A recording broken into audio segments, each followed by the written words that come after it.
Lawmakers returning to Capitol Hill this week have their work cut out for them, with yet another federal shutdown looming and no signs of a solution. And we need to be thinking about the $34 trillion in debt that we are at right now. So we have to be physically responsible. The task growing increasingly difficult after congressional leaders failed to reach a deal this past weekend. Senate Majority Leader Chuck Schumer pointing fingers at House Republicans in a letter to Democratic colleagues. House Speaker Mike Johnson firing back, calling Schumer's letter counterproductive rhetoric, adding Republicans are working in good faith to reach an agreement. Johnson also facing intense pressure from the hardline conservative House Freedom Caucus to secure policy wins in exchange for their support. My position to my colleagues on Capitol Hill is clear.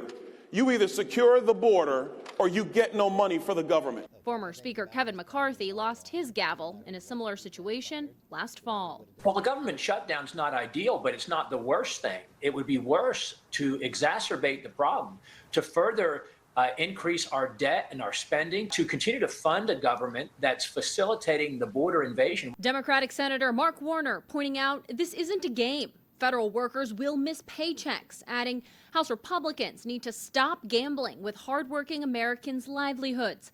President Biden now stepping in, calling the congressional leaders of both parties to the White House for a meeting Tuesday. Senators came back on Monday, but the House doesn't return until Wednesday, leaving only 3 days for lawmakers to find a solution to avoid a partial government shutdown by Friday night. Congress has until March 8th to fund the rest of the government. In Washington, I'm Kayla Gaskins.